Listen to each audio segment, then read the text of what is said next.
Básicamente hoy estamos iniciando el ciclo de foros del 2007 y para la semana que viene es casi seguro que esté el camarada, el general Müller, miembro y jefe del Estado Mayor de la Presidencia, Müller Rojas, el miércoles próximo. La palabra. Bueno, buenas tardes, vamos a conversar un poco justamente sobre el tema que tiene que ver con la discusión actual sobre, se escucha ya, ¿verdad? Sobre socialismo, ¿verdad? Pero yo le voy a proponer una cosa, porque primero porque este tema es un tema de una extensión y de una complejidad bastante grande. Y para mí abarcaría como tres grandes aspectos. Hay un aspecto que tendría que ver exactamente con el socialismo propiamente dicho, es decir, con la definición de socialismo, las características del socialismo y toda la discusión, digamos, propiamente teórica, que jugarían un papel fundamental en la construcción, el desarrollo de un proceso socialista, y la discusión sobre partido unido, partido único, un partido así. Y hay un tercer aspecto que tendría que ver con la situación actual nuestra, con la situación actual venezolana, con la coyuntura en que estamos ahora y con el planteamiento dirigido hacia la construcción de una alternativa social. Los tres temas forman prácticamente un gran tema y están perfectamente relacionados. Pero yo creo que el tema más teórico, propiamente dicho, por muy importante que sea, yo preferiría no tocarlo, salvo colateralmente, salvo marginalmente, en esta oportunidad, justamente por su complejidad, por su extensión, y porque creo que supondría una serie de por lo menos varias exposiciones, para no pasarle rápidamente por encima. Y lo dejo como en suspenso, sin dejar, repito, de tocar lo que sea con respecto a los dos temas. Lo he hecho en varias oportunidades, en programas en la radio, en algunas cosas escritas también. Vamos a ver entonces cómo podemos disponer del tiempo suficiente para un poco más. De todas maneras, yo voy a hacer unas consideraciones iniciales sobre socialismo. Empezando por la caracterización o por la expresión socialismo del siglo XX. La expresión del socialismo del siglo XXI, aparentemente la expresión ha tenido su origen en Heinz Dieterich. En todo caso él se presenta como el que utilizó por primera vez la expresión, que ahora por la vía del presidente Chávez se ha puesto de moda prácticamente por todas partes. Está proponiendo para esta sociedad actual y para el futuro más o menos inmediato, no va a ser el socialismo que conocimos en el siglo XX. Va a ser distinto al socialismo del siglo XX, a las experiencias socialistas del siglo XX. Pero ya esto genera un primer problema, porque cuando se piensa o se dice que no va a ser lo mismo, hay que partir de la idea que socialismo es socialismo y que tiene que haber unos elementos comunes a cualquier experiencia socialista, porque si no, no sería socialista. Entonces la discusión que surge de aquí, y que es la discusión donde yo no quiero meterme todavía, por lo menos ahora, porque seguía toda la exposición en ese aspecto, es en qué se diferencia y en qué se parece esta alternativa al socialismo del siglo XXI al socialismo que conocemos históricamente, particularmente a las experiencias del siglo XX, experiencias que, como todos sabemos, no fueron precisamente exitosas.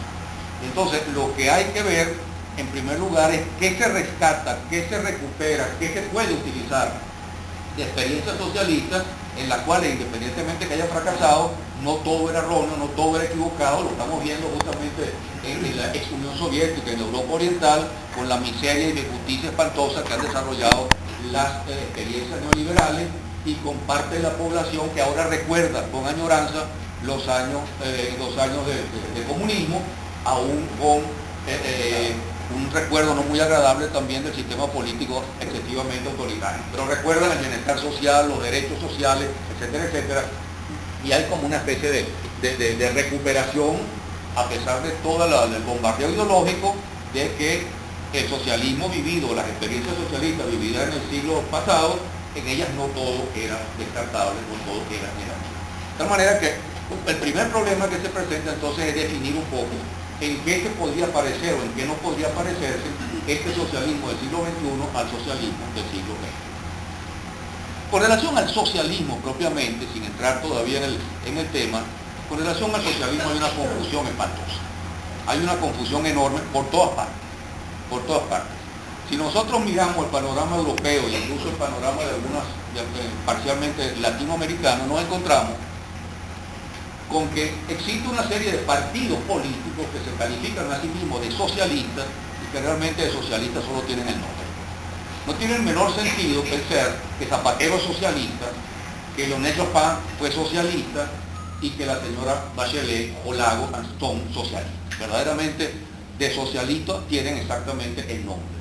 Un socialismo absolutamente que es capitalismo, simplemente con diferencias o matices con relación al otro partido que compite por ello, por el poder, y verdaderamente ahí no encontramos absolutamente nada que nos parezca a socialismo. Por ahí ya tenemos un primer nivel de confusión. Y sectores de esos que vienen de regreso de la izquierda, les encanta por supuesto ese socialismo. ¿Usted qué les gusta a ellos, verdad? En lo que habla Zapatero, en lo que habla la señora Bachelet tiene un orgasmo, ¿verdad? Un orgasmo político, quiero decir.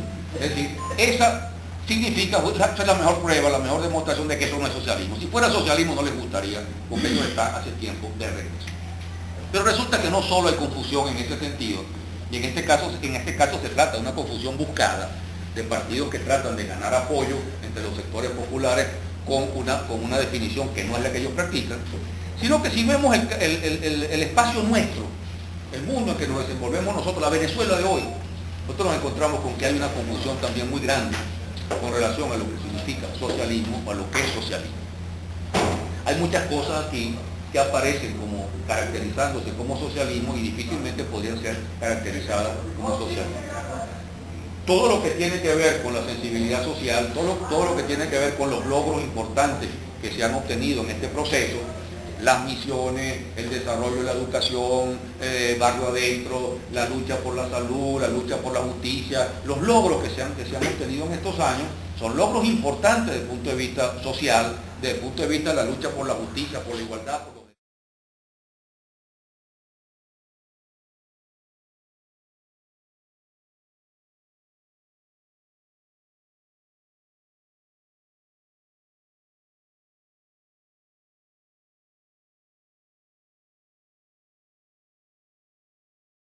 derechos de los sectores preteridos de la sociedad, los explotados, pero no son sociales. Es muy difícil que nosotros podamos pensar que la misión barrio adentro, o que la misión salud, o que la misión sonrisa, cualquier cosa de esas misiones, por positiva que sea, pueda ser definida como social. Lo más que podemos decir es que son elementos que apuntan hacia el desarrollo de la solidaridad, de la fraternidad, de la justicia, de la hermandad, de la dignidad humana, que son y tienen que ser componentes de una perspectiva socialista. Pero para llegar al socialismo se falta muchísimas otras cosas. Lo digo porque evidentemente esa confusión está viva entre muchos de nosotros y de alguna manera, si bien enriquece, yo creo que enriquece en cierta medida, me voy a detener luego sobre eso, enriquece la perspectiva socialista, también puede contribuir a falsificarla o en todo caso a hacerla demasiado confusa. Si uno examina el pensamiento socialista, o lo que uno puede llamar pensamiento socialista, uno se encuentra que hay dos, no sé cómo llamarlas, dos lecturas, dos visiones, para ser un poco más exactos, de lo que puede ser el socialismo. Hay una visión, digamos, abierta, tradicional, antigua en buena parte de los casos, y una visión moderna, contemporánea. Una de ellas es previa al capitalismo, incluso previa a sociedades que podemos llamar feudales, incluso sociedades que las podemos ubicar en el contexto de la esclavitud, y otra depende estrechamente y estrictamente de una lectura, de una crítica del capitalismo. Entonces, la primera visión del socialismo es una visión humanista, en la cual, por cierto, socialismo y comunismo se confunden. Una visión humanista, una visión que está asociada con el deseo de justicia, con el enfrentamiento a la injusticia que ha caracterizado a todas las sociedades de clase, una lucha contra la explotación, una lucha por soñar y por un mundo mejor, tratar de construir un mundo mejor, donde haya igualdad, donde haya libertades, donde nadie sea explotado. Y evidentemente eso es una vieja esperanza, una esperanza antiquísima de la humanidad, que se ha revivido y recreado a lo largo de todas las sociedades de clase que nosotros hemos conocido y que en todo caso que podemos conocer a través de la historia. En ese sentido, esa visión del socialismo es sumamente amplia y al mismo tiempo sumamente de una larga duración. Yo recuerdo haber leído cuando era muy joven, cuando estaba entrando a la universidad, un libro de un socialista marxista alemán llamado Max Weber, historia general del socialismo y de la lucha de clases. Un libro que yo lo sigo conservando, ¿no? Lo heredé de mi papá y lo sigo conservando. Es un libro que tiene una extraordinaria vigencia desde el punto de vista que rescata esa visión de solidaridad, de lucha por la justicia, que él empieza con uno de los reyes de Esparta, que trató de colectivizar las tierras y le dieron un golpe de Estado. Ya en esa época salió un Carmona y lo derrocó. De tal manera que hay una visión, por supuesto, muy larga y muy amplia de todas esas luchas sociales. Aquí en Venezuela hay un escritor muerto lamentablemente hace algunos años, Isaac Pardo, escribió un libro muy hermoso que se llama Los Fuegos Bajo el Agua, que es justamente una descripción de lo que es la utopía, de lo que ha sido siempre el sueño de justicia. Él comienza incluso con los profetas hebreos, pero se mete también con otros pensadores y con la Edad Media hasta llegar a la utopía de Thomas More. Es un libro muy hermoso, un libro grande, extenso, muy rico, muy erudito, pero que se puede leer con mucho placer y que enriquece mucho espiritualmente y toma también ese tema. Este pensamiento socialista utópico se ha caracterizado justamente por una esperanza a pasar en la Edad Media, sino también en la construcción de mundos del futuro que serían mundos más justos, que es exactamente lo que nosotros llamamos utopía, porque el más famoso de todos esos libros lo escribió un autor inglés, Thomas More, en 1516, que es la utopía. Pero aparte de esa, hubo utopías anteriores y hubo utopías ulteriores. La Ciudad del Sol de Campanella, montones de textos que han trabajado esta idea de soñar con una sociedad más justa. Pero todo esto, por hermoso que sea, es absolutamente irrealizable.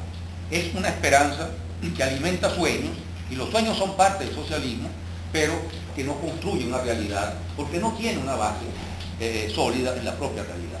La otra lectura del socialismo es la lectura que nace modernamente en el siglo XIX, del análisis del capitalismo, del análisis crítico del capitalismo, y encuentra una base científica para poder pensar en la construcción de una sociedad socialista, pero no como un sueño, sino como producto de una lucha social arraigada en el conocimiento de una realidad y en la capacidad de transformar esa realidad. Ese es el pensamiento marxista, ese es el pensamiento de Marx y Engels, expuesto a partir del manifiesto comunista a lo largo de buena parte de la segunda mitad del siglo XIX. De tal manera que si nosotros queremos pensar en socialismo, por mucho que nos interese destacar a Jesucristo, por mucho que nos interese destacar al propio Simón Bolívar, por mucho que nos interese destacar a Simón Rodríguez, y evidentemente son elementos enriquecedores de nuestro aprendizaje, de nuestra sociedad, de nuestra cultura, para construir un socialismo que tenga raíces propias, que no sea meramente importado, por muy importante que sea eso, ninguna lectura del socialismo, ninguna construcción socialista puede dejar de tener como referencia central a Marx, y ninguna puede dejar de tener como referencia central el marxismo. El pensamiento de Marx, el pensamiento de Engels y lo que sigue, aunque lo que sigue se vuelve un poco más conflictivo, sobre todo porque Marx y Engels no tuvieron ninguna relación con una experiencia histórica de construcción social, en cambio Engels la tuvo y otros revolucionarios la tuvieron, y esas experiencias resultaron a la larga demasiado conflictivas, costosas y en algunos casos verdaderamente desastrosas. De tal manera que eso es indispensable. Es decir, yo creo que hay que encontrar un camino entre ambas cosas. Porque voy a citar una experiencia que seguramente muchos de ustedes compartieron conmigo y con otros, incluso con algunos que no están ya aquí. La experiencia nuestra, cuando éramos más jóvenes, cuando éramos chamos, esa experiencia fue la experiencia de una lectura del socialismo, del marxismo, de la construcción revolucionaria, desprovista de raíces propias, de raíces nuestras, de raíces con nuestra realidad. Una visión muy libresca de Marx, de Engels, de Lenin, de Mao, de cualquier teórico socialista, y una visión elitesca, porque nosotros de alguna manera, incluso los que podían ser obreros o trabajadores, formábamos parte de una pequeña élite frente a un país que andaba en otra onda. Este país era adeco, y si no era adeco era copellano. Los campesinos aquí eran adecos, y Acción Democrática controlaba prácticamente el país. Y nosotros andábamos haciendo una revolución socialista cuando este país verdaderamente andaba en otra onda. Es decir, nuestra lectura y nuestra experiencia del marxismo fue una experiencia desarraigada de la realidad, valiosa, heroica, cuántas vidas se perdieron, cuántos esfuerzos se hicieron, pero esto estaba condenado de alguna manera a la derrota y al fracaso. Y nunca arraigó en la gente, nunca arraigó en los sectores populares, de tal manera que fue una experiencia muy elitesca. Yo creo que lo importante, una de las cosas más interesantes y más hermosas que tiene este proceso, que si uno lo ve con un perfil riguroso marxista, levanta la nariz, empieza a tirar, bueno, hay cosas que no parecen y no sé qué, esta es la forma de hacer las cosas.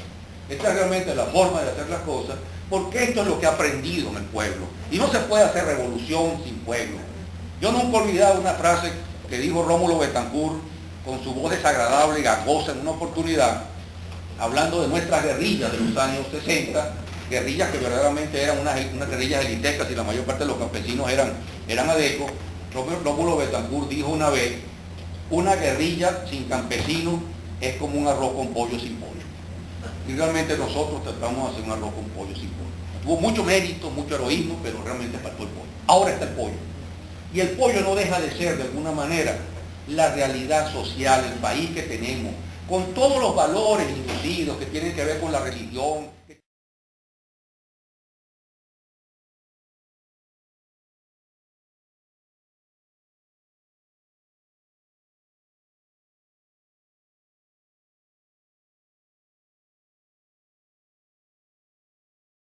Tienen que ver con tradiciones, que tienen que ver elementos que son los que forman a la población. Y no puede haber revolución si no se apoya, si no se mueve el revolucionario, como decía Mao, como se mueve el pez en el agua, en medio de la población, en medio del país. No puede ser una élite la que dirija, tiene que ser todo el país, toda la fuerza social, el campesinado, los trabajadores, las mujeres, los estudiantes, los indígenas, toda la población construyendo su propia realidad y aprendiendo sus propios errores. Y eso es lo que tenemos. Ahora, al tener eso, también tenemos una sociedad y un movimiento que es múltiple, que tiene diversos niveles, en el cual cuentan unos factores que nosotros verdaderamente con los cuales nunca contamos nosotros. Aquí hay componentes religiosos en este proceso, componentes religiosos. Nosotros éramos revolucionarios laicos, la religión es el opio del pueblo y todo lo demás. Claro, la religión tiene unos componentes profundos de opio del pueblo, no hay duda, es verdad. Piensen en el Papa, piensen en el Vaticano y todo lo demás, piensen en los obispos, piensen en todos estos obispos bandidos que hay aquí. Por supuesto que sí, pero la religión tiene un fondo social, tiene un fondo popular y tiene un fondo de justicia, manipulado como ustedes quieran, pero que es realidad. Y la gente, justamente uno de los componentes de ese socialismo que Marx llamó utópico, es la sensibilidad social, la esperanza de justicia, la esperanza de igualdad, las luchas de los pobres. Entonces no puede una revolución que se aísle de los pobres, porque los pobres siguen ideas religiosas, y entonces no puede esa revolución ir a ninguna parte.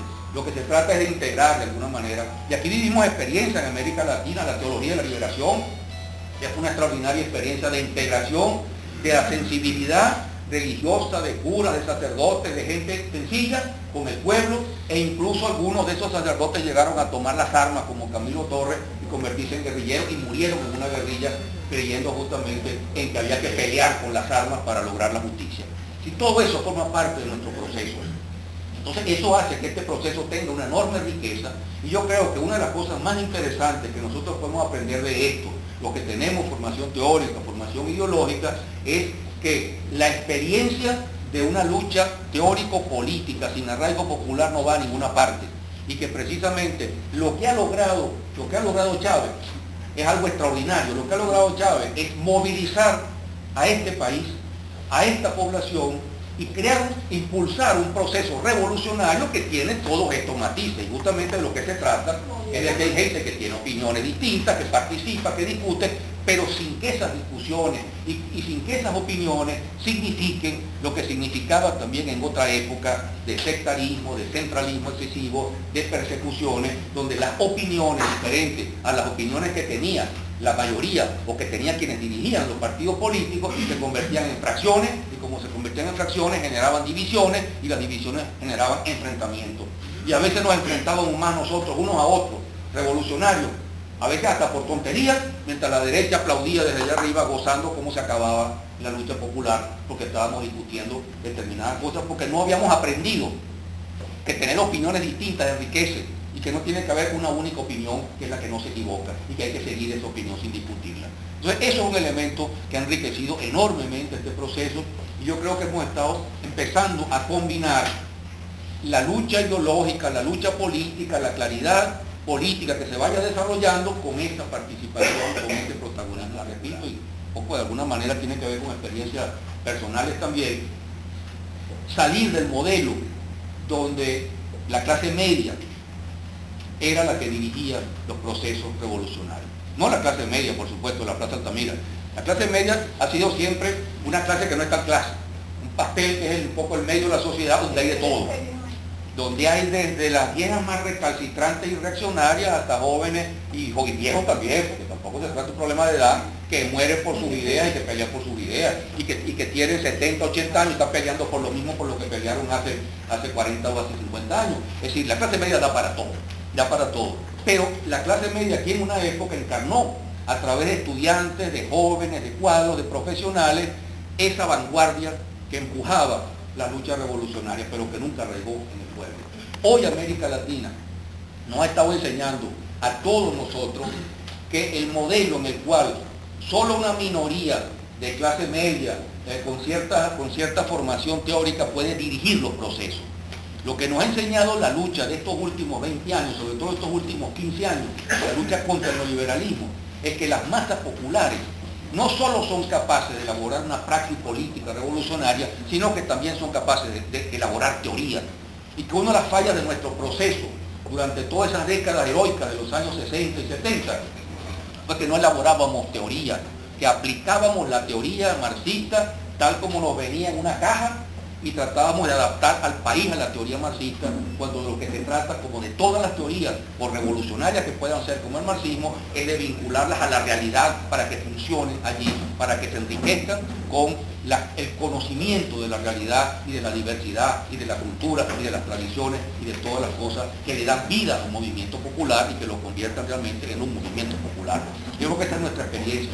Hoy, América Latina, que es el laboratorio social más importante de este planeta, justo con los iraquíes que están calándose la parte más dura, porque ellos están peleando con las armas en la mano, y nosotros todavía tenemos la posibilidad de discutir, hacer foros como este sin que nos caigan bombas encima.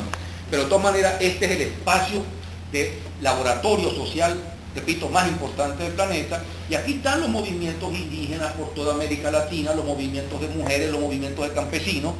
¿Usted se acuerda cuando se decía en los años 60 que el campesinado estaba condenado a desaparecer y que el campesinado era una clase prácticamente reaccionaria? ¿Quiénes han dado las luchas más combativas en estas últimas décadas en Sudamérica y en América Latina? Los campesinos. Que los indígenas estaban condenados a desaparecer, ahí estaban los indígenas a la vanguardia. Es decir, hemos aprendido muchas cosas, se nos ha sacudido el cerebro, lo que realmente la realidad nos ha enseñado montones de cosas. Y hoy los pueblos latinoamericanos son capaces de avanzar una praxis combativa y al mismo tiempo formar sus propias teorías y sus propios dirigentes. Sus propios dirigentes tienen que esperar que salga de la universidad un chamo recién graduado de politólogo o algo de eso para que los venga a dirigir. Y cuando a los 5 años ese chamo consiga un trabajo y se pase para la derecha, se quedan sin dirigentes. Ahora tienen sus propios dirigentes, sus mecanismos de control, sus mecanismos de participación. Y eso es lo que hace grande estos procesos que estamos viviendo. Lamentablemente me emocioné y me dispersé por ahí, pero no era eso lo que quería tocar. Lo que quería tocar era entonces que habría que examinar verdaderamente cuáles son los elementos, los componentes de esa política socialista. Yo decía que es importante, me parece verdaderamente importante, y el presidente Chávez lo hace con mucha frecuencia, bueno, apelar de repente a Jesucristo. Chávez hace verdaderamente una ensalada genial. Empieza hablando de Jesucristo, que él quería ser cura, y termina diciendo que él es troquista, y un poco más rato es maoísta, y todo se lo dice al cardenal Urosa, que está sentado allí afuera. Para remate le dice a Pedro Carreño que le regale el capital. Bueno, verdaderamente. Bueno. Esa es una estrategia del presidente. Pero es que eso es extraordinario. Eso es extraordinario mientras eso no se quede al simple nivel de creer que todo es igual. Nadie puede pensar que Jesucristo fue socialista. Empecemos por pensar si Jesucristo existió o no, pero eso no importa. Lo importante es el Jesucristo que aparece en los evangelios. Evidentemente eso no es socialista. Nadie puede ser socialista antes que existiera capitalismo. Es decir, hay mensajes que uno puede encontrar en Jesús que son profundamente humanistas, igualitarios, solidarios y de una gran hermosura. Y eso es perfectamente incorporable a una construcción socialista, que sin sensibilidad social, sin amor, sin sentido de justicia, por mucho que se conozca en teoría, no va para ninguna parte. Bolívar tampoco se puede decir que Bolívar fue socialista. Bolívar es fundamentalmente rusoniano, pero en Bolívar hay una profunda sensibilidad social, claro que la hay, un sentido de justicia, un sentido de búsqueda de justicia, de estabilidad, de seguridad social, que enriquece enormemente la posibilidad de construir un pensamiento socialista, y Bolívar es una de las fuerzas más importantes que hay en este continente. A nosotros vamos a hacer un socialismo sin Bolívar. Simón Rodríguez es el que está más cerca del socialismo. Simón Bolívar, pero Simón Rodríguez no llega más allá del socialismo utópico. Pero hay no solo la misma sensibilidad, sino por lo menos, sobre todo en el Simón Rodríguez ya más adulto, más viejo, ya hay una visión más cercana al socialismo utópico. Y todo eso es enriquecedor, es lo que yo quiero decir. Eso no se puede descartar. Eso es enriquecedor. O uno se aísla en su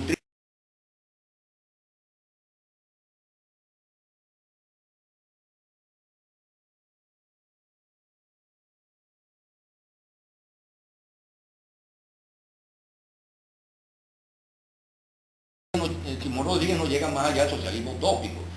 Pero hay no solo la misma sensibilidad, sino por lo menos, sobre todo en el Simón Rodríguez ya más adulto, más viejo, ya hay una visión más cercana al socialismo utópico. Y todo eso es enriquecedor, es lo que yo quiero decir. Eso no se puede descartar. Eso es enriquecedor. O uno se aísla en su torre de marfil, marxista, leninista, no sé qué cosa, sin que nadie le pare, sin que nadie lo oiga, sin que pueda hacer absolutamente nada, o uno entiende que el pueblo es el protagonista de los procesos, de las revoluciones, que las revoluciones se hacen con el pueblo o no se hacen. Y eso creo que es importante. Además, todos nos educamos sobre la marcha. No hay que pretender que uno es el educador del pueblo. Uno aprende constantemente. Yo me la paso aprendiendo. Yo creí que sabía un montón de cosas. Y cada vez me doy cuenta que sé menos. Y he aprendido otra. Y me la paso revisándola, porque de repente un poco más adelante cambia. Entonces, eso es importante. Aprender a aprender. Y aprender a desaprender. Y aprender fundamentalmente de que uno no es nada si uno no forma parte de un gran movimiento solidario, donde eso sí, uno tenga opiniones propias, y pueda defender sus opiniones y discutir sus opiniones sin que tenga que sacar un revólver para convencer al otro, ni que tampoco el otro lo agarre, lo torture y lo bote a uno del partido porque uno no estuvo de acuerdo con la opinión. Porque después, 10 años después, lo que queda entonces es la reivindicación póstuma, ¿verdad? Una placa para Trotsky, una placa para Bujaren, una placa para el otro, después que se lo cepillaron a todos. Aquí no se trata de cepillarse a nadie, aquí se trata justamente de construir en democracia, en discusión, en pluralismo, en apertura permanente, en revisión permanente y en contacto permanente con el pueblo, que es la fuerza fundamental de la creación social, un proceso de creación colectiva de una sociedad más justa, de una sociedad más igualitaria, de una sociedad más libre, más digna y más soberana, que apuntará y que tiene que apuntar hacia el socialismo, y el socialismo tiene que ser su meta. Ahora, aquí empiezan los problemas, aquí empiezan los verdaderos problemas. Uno de los problemas, sobre todo que es un problema actual, si quiere casi inmediato, es el problema del partido, o la construcción de un partido único o de un partido unido. Porque ahí nos metemos en un terreno muy importante, sin duda, un terreno muy importante, pero un terreno que tiene muchos puntos, muchas aristas, muchos puntos a aclarar. Lo hice la semana pasada, un programa sobre este tema, que creo lo repitieron hoy, por cierto, en la Radio Nacional. Y yo planteé un montón de aspectos, de problemas, de propuestas y de dudas sobre el tema. Podría ser que conversáramos sobre eso si ustedes quieren, pero también está el otro aspecto, que era el otro aspecto que quería tratar, que es lo que tiene que ver con nuestra coyuntura bien cuando se sentían más golpeados, más acogollados, más aplastados por la situación social, por la injusticia social. Eso pasa en todos los procesos, no es una cosa que nos asombra. La ventaja de este proceso, y que yo creo que tiene que seguir siendo una de sus ventajas, es que por ser un proceso democrático, participativo, con una visión realmente democrática, no puede ser un proceso que termine en expresiones conflictivas de violencia interna como han terminado otros procesos. Pero aquí hay, sin duda, un sector más moderado y un sector más avanzado, para decirlo de esa manera. Yo lo he dicho también en otras oportunidades. Y aquí, en los periodos más conflictivos de esta situación revolucionaria venezolana, el sector que tuvo la vanguardia, que tuvo el papel fundamental, fue el sector más radical, es decir, los sectores populares. ¿Quiénes salvaron este proceso el 12 de abril o el 13 de abril? Los sectores populares no fueron los partidos políticos, no fue el MBR, no fue ningún partido político. Fueron los sectores populares, las organizaciones populares de los barrios, los motorizados, los que salieron a jugarse la vida contra la policía metropolitana y contra los militares golpistas para rescatar a Chávez. Y sin dirigentes, por eso, sin dirigentes. ¿Quiénes salvaron este proceso con el paro criminal de diciembre, enero 2002-2003, con el paro petrolero? Los sectores populares. Esa gesta heroica que fue recuperar los llenaderos. Yo nunca olvido el llenadero de Yagua, el llenadero de Guatire, los llenaderos de Barquisimeto, de Lara. Esa batalla heroica lo dieron los sectores populares. ¿Quién defendió aquí este proceso? Fundamentalmente los sectores populares. Sin ser demasiado organizados, sin tener demasiada coherencia, todos tuvieron un norte y salieron a defender ese objetivo. Y son los sectores que participaron aquí en los procesos más decisivos. Fueron los círculos bolivarianos, fueron las UVE del referéndum. Bueno, no sé si las unidades estas que se organizaron para el 3 de diciembre, que ni siquiera tengo muy claro qué es lo que es y cómo queda. Unos comandos y una cosa ahí, no entendí muy bien esto. Pero los otros dos sí. Ahora, ¿qué es lo que pasó aquí, finalmente? Esa es mi opinión personal. Yo no tengo datos concretos sobre eso, pero he hecho esa lectura y la sigo sosteniendo porque no ha habido nadie que me la cuestione sustancialmente o que me la refute. Yo estoy convencido de que aquí, a partir del referéndum, después del triunfo que se obtuvo en el referéndum en agosto de 2004, y sobre todo después de octubre de 2004, cuando se ganaron las elecciones de gobernadores, y este gobierno se fortaleció desde todo punto de vista, aquí hubo como un frenazo a la participación popular. Y yo lo sentí así, no sé si usted lo comparte. Un frenazo a la participación popular, un frenazo al protagonismo popular y una desmovilización popular. No solo porque destruyeron las UVE, antes se habían destruido los círculos bolivarianos, eso no lo hizo la derecha, eso se hizo aquí adentro, ¿verdad? Se destruyeron los círculos bolivarianos y después se destruyó las UVE, que fue una experiencia muchísimo más rica, más combativa y un instrumento para crear realmente un gran partido popular democrático que empujara este proceso. Eso fue corroído y liquidado desde adentro. Aquí hubo un frenazo al movimiento popular, al protagonismo popular y a la organización popular. Y entonces aquí se fortaleció a partir de ese entonces la corriente más moderada de este proceso. Y esta corriente más moderada de este proceso es la que tiene fundamentalmente la mayor parte de los cargos políticos, de los cargos administrativos, y a pesar de que allí hay gente honesta y gente valiosa, no hay duda, también en ese espacio de poca participación popular, de poco control popular, se han generado mecanismos de burocratismo, mecanismos de paternalismo, mecanismos de desprecio por los sectores populares y terribles mecanismos de corrupción. Y entonces, uno de los elementos que ha estado corroyendo este proceso es justamente eso. Los partidos políticos que apoyan este proceso se la han arreglado, el Partido Comunista, que es el único que no ha tenido cargos, ahora por fin va a tener un ministro. Todos los partidos se la arreglaron con un estilo cogollero cuarto-republicano para conseguir puestos, para controlar los ministerios, los grupos donde ellos estaban y para pelearse por cuotas de poder. Pelear es igual porque el MBR, bueno, es como el 70-80% y por supuesto hay una paliza a todos los demás, pero algún rinconcito les queda. De tal manera que aquí hubo un frenazo al movimiento popular y uno lo siente. En 2005, ¿cuáles fueron las marchas de calle que se han dado aquí en 2005 y en 2006, las manifestaciones? No, La mayor parte de los casos la participación popular ha sido burocrática y controlada paternalistamente por el propio aparato del Estado. Como dice un amigo mío, la Teresa Carreñizaron. Es decir, cuando se hace un acto en el Teresa Carreño, y allí van entonces los sectores populares a recibir cartillas agrarias, a recibir créditos, a recibir no sé qué cosa de las misiones. Pero es que los sectores populares organizan aquí movilizaciones por su derecho, no lo hay.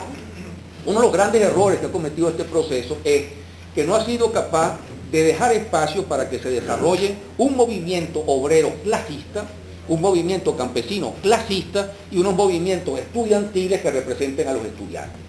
Los estudiantes, esos chavistas que se la pasan a los presidentes, no representan a nadie.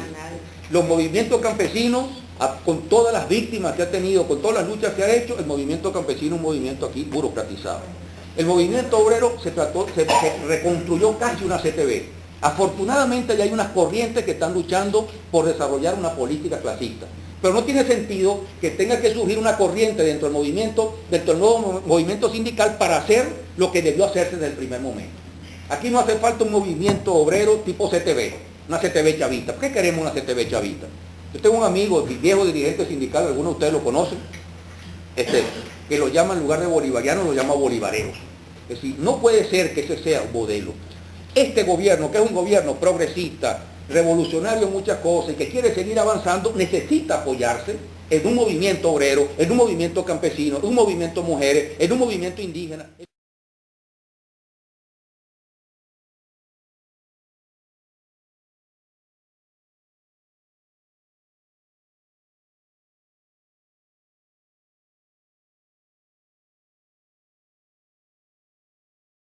De este proceso. Yo entiendo lo que el presidente Chávez planteó el 15 de diciembre. A mí no me gustó la forma en que lo planteó. La forma de que hay que hacer un partido, ya estos votos son míos, esto se disuelve. A mí me pareció un estilo que verdaderamente debe descansar. Demasiado personalista, autoritario, dando una orden, eso no es. Aquí se trata de un proceso justamente colectivo, democrático, de una gente, un pueblo que aprendió, obviamente aquí se trata de discutir. El propio presidente corrigió. En el programa de Vanessa Davis tuvo una intervención mucho más distinta. Hablar de participación, de la construcción de un partido a través de una discusión. Pero yo entiendo su desesperación viendo un proceso que se estanca. Porque una de las cosas mejores que tiene este proceso y de las mejores garantías de que pueda avanzar es que Chávez está entre quienes quieren radicalizar y profundizar este proceso. Si no, estaríamos fritos. Pero Chávez está sin depuración ideológica previa, sin definición de objetivos, sin dirección colectiva, etcétera, etcétera, sin una política definida, las diferencias de opinión corren el riesgo de convertirse en diferencias de fracciones y nos va a pasar como le pasó a Lenin en 1903, cuando fueron a fundar el Partido Obrero Socialdemócrata Ruso, y Lenin terminó diciendo íbamos a fundar un partido y nos salieron dos, los mencheviques y los bolcheviques. Aquí puede salir 4 o 5 o más. Entonces, esa idea es justa y es válida, pero supone una discusión que hay que dar. ¿Qué tipo de partido queremos? ¿Qué relación va a tener este partido? ¿Cómo va a ser un partido democrático? Los sectores más avanzados, más combativos y más revolucionarios del proceso. Sin que estos sectores tengan entonces que ya fusilar a los moderados. No, por favor, no estamos aquí en otra época y en otro contexto. Se trata de avanzar. Y de que la gente avance en la medida de lo que puede. El que no puede avanzar más adelante se quedó. No se quedó que lo mataron, sino que se quedó afuera, pues simplemente, y esto tiene que seguir avanzando. Pero eso es fundamental, eso no es declarativo. Si aquí no se desarrolla un proceso de lucha ideológica, de discusión popular, de organización popular, este proceso corre el riesgo, corre el peligro de estancarse, de corromper el tema del partido, que tiene varios matices. Es empezar por la creación de una dirección colectiva y de una línea política. Este proceso no tiene línea política. Este proceso tiene un liderazgo indiscutible, nadie discute ese liderazgo, y ese liderazgo realmente es la carne y la sangre de este proceso. Sin Chávez este proceso no va para ningún lado, eso es verdad. Chávez ha sido el corazón, el eje de este proceso, el que despertó este país, este pueblo con su esfuerzo, con toda su convicción de venezolano profundo, que nos ha despertado a muchos de nosotros esa venezolanidad que prácticamente habíamos perdido. Ya voy. Rescatar valores, rescatar tradiciones, rescatar elementos culturales, identidad, dignidad, soberanía. Eso es un esfuerzo que verdaderamente, el papel de Chávez ahí es fundamental. Nadie discute eso, nadie discute Chávez. Y que aquí no haya una dirección colectiva, ni una política definida. Cuando Chávez opina, bueno, Chávez pasa 26 horas diarias pensando, evidentemente crea líneas y crea políticas, pero y acierta con mucha frecuencia. La mayor parte de las veces Chávez acierta, por eso su liderazgo ha crecido, pero también se equivoca, y a veces se equivoca, a veces mete la pata varias veces, y es normal que sea así. Además tiene una cualidad importante, que Chávez no solo se equivoca, sino que él reconoce sus errores, y eso tiene un mérito muchísimo más grande. Pero resulta que la línea aquí es lo que Chávez dice, y si hay un tema sobre el cual Chávez no ha dicho nada, no hay línea política sobre eso. Y cuando Chávez dice, entonces los dirigentes de este proceso salen todos como unos loros a repetir lo que dijo Chávez.